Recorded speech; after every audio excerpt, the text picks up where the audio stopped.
नमस्ते वायो त्वमेव प्रत्यक्षं ब्रह्मासि त्वमेव प्रत्यक्षं ब्रह्मासि ऋतं वदिष्यामि सत्यं वदिष्यामि तन्मामवतु तद्वक्तारमवतु अवतु माम् अवतु वक्तारम् ओम शांति शांति शांतिः दीक्षां यास्यामः वर्णस्वरः मात्राबलं सामसन्तानः इत्युक्तदीक्षा न्यायः सहनौ यशः सहनौ ब्रह्मवत्ससम् अतादस्संहिताय उपनिषदं व्याख्यास्यामः पञ्चस्वतीकरणेषु अधिलोकमधिज्यौतिषमधिविद्यमधिप्रजमध्यात्मं कामहासंहिता इत्यासक्ष्यते अतादिलोकं पृथिवीपूर्वरूपं द्यौरुत्तररूपम् आकाशसन्धिः वायुसन्तानम् इत्यादि आदिज्यौतिषम् अग्निपूर्वरूपम् आदित्य उत्तररूपम् आपसन्धिः वैद्युतसन्तानम् इत्यादि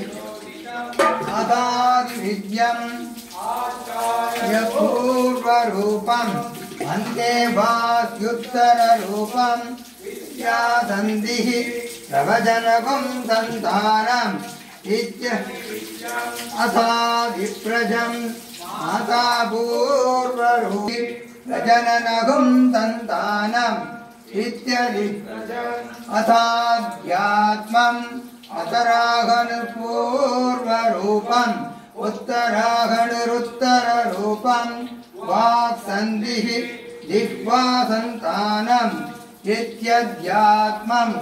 इति मामहासंहिताः एवमेतामहासंहिता व्याख्याता वेदाः सन्दीयते प्रजया पशुभिः ब्रह्मवत्ससेन अन्नायेन सुवर्गेण लोकेन यत्सन्दसां ऋषभो विश्वरूपः छन्दोऽभ्योऽमृता सम्बभूव समेन्द्रो मेधया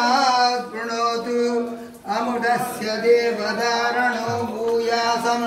शरीरं मे विसर्शनं जिह्वा मे मधुमत्तमा कर्णाभ्यां भूरि घोषोऽसि मेधया विहितः श्रुतं मे गोपाय आवहन्ति वितन्वाना सर्वानासि रमात्मनः अन्नपाने सर्वथा ततो मे श्रियमावह लोमसाम्बसिभिः सह स्वाहा कामायन्तु पचारिणः स्वाहा यशोजनेशानि स्वाहा श्रेयान्वस्तसोसानि स्वाहा तन्वावह प्रविशानि स्वाहा समावह प्रविश स्वाहा तस्मिन् सहस्रशाखे निपकामास अखर्जरम् एवं मां ब्रह्मचारिणः नातरायन्तु सर्वतः स्वाहा प्रतिवेशोषि प्रमाभाहि प्रमाभज्यस्व भूर्भुवस्सु वैहृदयः तासामुखस्मैतां चतुर्थीं माहासमस्य प्रवेदयते मह इति तद्ब्रह्म स आत्मा अङ्गान्यन्या देवताः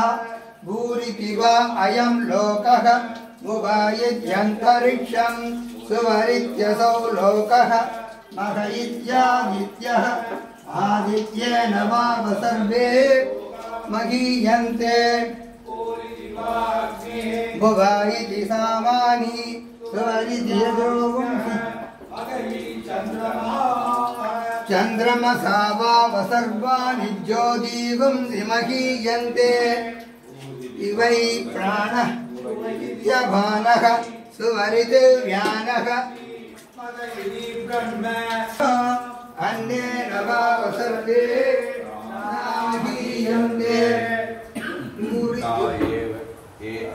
स्वरसदूर्ता सदस्रो अयं पुरुषो मनोमयः अमृतो हिरण्मयः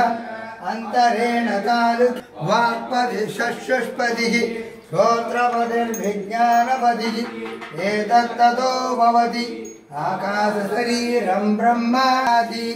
ओमिति ब्राह्मण प्रवक्षन्नाग ब्रह्मोपाप्नवानीति ब्रह्मणे च प्रजनस्य स्वाध्याय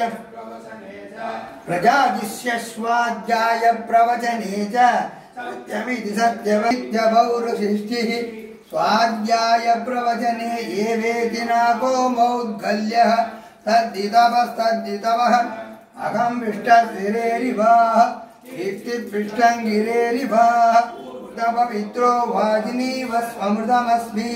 द्रविणगं तवस्सं सुमेधा अमृतोक्षितः इति त्रिसङ्गोर्वेदानुवचनं वेदमनुचाचार्योन्देवादिनमनुसास्ति सत्यं वद स्वाध्यायान्मा प्रमदः आचार्याय प्रियन्दनमाकृत्य प्रजातन्तुं मा व्यात्सेत्सि सत्यान्न प्रमदितव्यम् याभ्यान्न प्रमदितव्यम् पितृदेवो भव आचार्यदेवो भव अतिथिदेवो भव यान्यनवत्सानि कर्माणि तानि सेवितव्यानि न इतराणि यान्यस्माकं सुचरितानि तानि तयोपास्यानि न इतराणि